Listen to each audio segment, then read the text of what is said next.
Hi everyone, welcome back to my channel. আজ আমি করব কাঁচাগোল্লা, আর খুবই মজাদার এবং সুস্বাদু। এই দেখেই বুঝতে পারছো কেমন সফট হয়েছে। আসো দেখে নিই আমি কীভাবে করছি। এখন আমি ছানা নিয়ে নিয়েছি, আর ছানা বানানো কিন্তু খুবই সহজ। 1 লিটার ফুটন্ত দুধে 1 চামচ ভিনেগার দিলেই দুধ কেটে ছানা হবে। এই ছানা কাটার রেসিপিটা আমার চ্যানেলে আছে, আপনার ইচ্ছা করলে দেখে নিতে পারেন। আর আমি ছানাটা এখন কেটে নিলাম অর্ধেক, এই অর্ধেকটা আমি আলাদা রাখবো এবং এই অর্ধেকটা দিয়ে এখন আমি রেসিপিটা শুরু করব। প্রথমে আমি চিনি নিয়ে নিয়েছি 1 টেবিল চামচ। আচ্ছা, এখন আমি চিনি আর এই ছানাগুলি খুব ভালোভাবে মিক্সড করব, আর খুব ভালোভাবে কিন্তু মথে নিতে হবে। যেভাবে আমরা রসগোল্লার ছানাটাকে মথেছিলাম, সেভাবেই কিন্তু আমরা এই ছানাও মথে নেব। ঠিক এভাবে করেই কিন্তু ছানাটাকে ম্যাশ করে নিতে হবে। আমার ছানাটা মথা হয়ে গিয়েছে, এখন আমি চলে যাচ্ছি চুলায়। চুলায় একটা প্যান বসিয়ে নিয়েছি, আর আমি ম্যাশ করে রাখা ছানাটাকে দিয়ে দিব। দিয়ে একটু নাড়াচাড়া করে নিব। এখন আমি কনডেন্স মিল্ক দিয়ে দেব, আর কনডেন্স মিল্ক দিয়েছি 1/3 কাপ।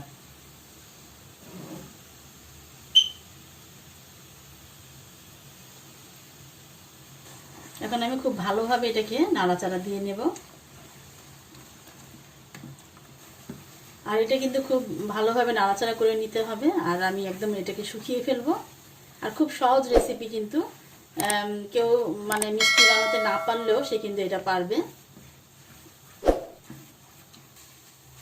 আমার ছানাটা নাড়া হয়ে গিয়েছে, এখন আমি এটাকে নামিয়ে ফেলবো চুলা থেকে। গরম গরম ছানাটাকে আমি এখন ঢেলে নিব।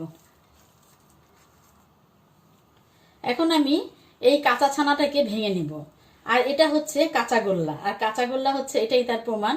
এটা হচ্ছে এই কাঁচা ছানা মিক্সড করা হবে এই যে এখন পাকা বা রান্না ছানার সঙ্গে, এই জন্যই কিন্তু এর নাম হবে কাঁচাগোল্লা। এখন আমি এটাকে খুব ভালোভাবে মাখিয়ে নেব, এবং এই গরম ঠান্ডা খুব ভালোভাবে দ্রুত মাখাতে হবে। আচ্ছা, আমি এখন এটা মিক্সড করে ফেলবো গরম গরম ছানাটার সঙ্গে, রান্না ছানাটার সঙ্গে, আর কাঁচা ছানা। আর কাঁচা ছানা যতবারই বলতে যাচ্ছি আমি, আমার মুখে চলে আসছে কাঁচা বাদাম। আচ্ছা, আমি এখন খুব ভালোভাবে এটাকে কিন্তু দ্রুত মিক্সড করে নিতে হবে গরম গরম থাকতেই। আমি অনেক গরম ধরতে পারছি না যদিও, খুব ভালোভাবে কিন্তু, আর গরম গরম মাখালেই এটা খুব ভালোভাবে সফট হয়ে যাবে। সফট একটা ডো তৈরি হবে। এখন অনেকক্ষণ ধরে ছানলাম, কারণ এটাকে আমাকে কিন্তু সফটনেসটা আনা লাগবে এই কারণে, আর গরম গরমই করা লাগবে এটা। এখন আমি মিষ্টির সাইজে কেটে নেব।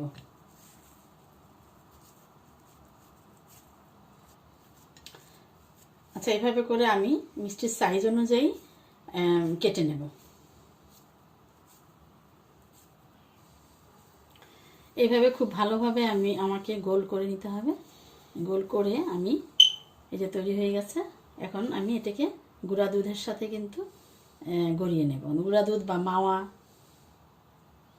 গুঁড়া দুধের সাথে গড়িয়ে নিলেই তৈরি হয়ে গেল আমার কাঁচাগোল্লা। এখন এভাবে আমি বাকি সবগুলো করে নেব।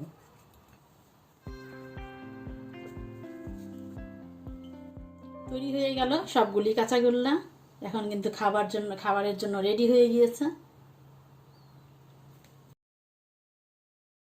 খুবই কম উপকরণে এবং খুবই সহজ এবং খুবই মজাদার কাঁচাগোল্লা। এতক্ষণ যারা আপনারা দেখলেন আমার এই রেসিপি, আশা করি ভালো লেগেছে আপনাদের। ভালো লাগলে অবশ্যই লাইক কমেন্ট করে আমাকে আরও উৎসাহ যোগাবেন। অনেক অনেক ধন্যবাদ আপনাদের। আবার কথা হবে অন্য কোনো ভিডিওতে। আল্লাহ হাফেজ।